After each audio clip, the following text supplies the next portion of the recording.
ગુજરાત સરકારના મંત્રી અને અમરેલીના ધારાસભ્ય કૌશિકભાઈ વેકરિયા હંમેશા પોતાના લોકસંપર્ક અને સરળ સ્વભાવ માટે જાણીતા છે. તાજેતરમાં અમરેલીની મુલાકાત દરમિયાન તેઓ ફરી એકવાર પોતાના આગવા અંદાજમાં જોવા મળ્યા હતા.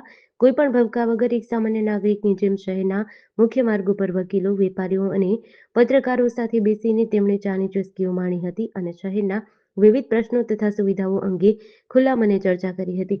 આ મુલાકાત દરમિયાન વકીલ મંડળના અગ્રણી બકુલભાઈ પંડ્યા, વરિષ્ઠ પત્રકાર ભાવેશભાઈ વાઘેલા તેમજ શહેરના અગ્રણી વેપારીઓ ઉપસ્થિત રહ્યા હતા. મંત્રીએ સૌની સાથે બેસીને અમરેલી શહેરના વિકાસ કામો, પ્રાથમિક સુવિધાઓ અને સ્થાનિક પ્રશ્નો અંગે વિગતવાર રજૂઆતો કરી હતી. સત્તાના પ્રોટોકોલને બાજુ પર મૂકીને મંત્રીએ જે રીતે લોકો વચ્ચે જઈ સંવાદ સાધ્યો તે જોઈને નગરજનોમાં પણ ભારે આકર્ષણ જોવા મળ્યું હતું.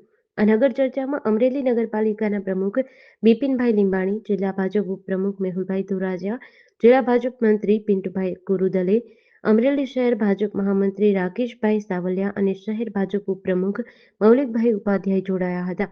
તદુપરાંત નગરપાલિકાના સદસ્યો સંદીપભાઈ માંગરોળિયા, હરિભાઈ કાબરિયા અને મનીષભાઈ ધરજીયા તેમજ બાબરા શહેર ભાજપ પ્રભારી ધર્મેશભાઈ વિસાવડિયાએ પણ શહેરના વિકાસલક્ષી મુદ્દાઓ પર ચર્ચામાં ભાગ લીધો હતો. આ પ્રસંગે ભાજપના અગ્રણી આકાશ જોશી, પ્રવીણભાઈ બારિયા અને ભગત તળાવિયા સહિતના કાર્યકરો પણ હાજર રહ્યા હતા. જેડીસી ન્યૂઝ સાથે મૌલિક દોશી, અમરેલી.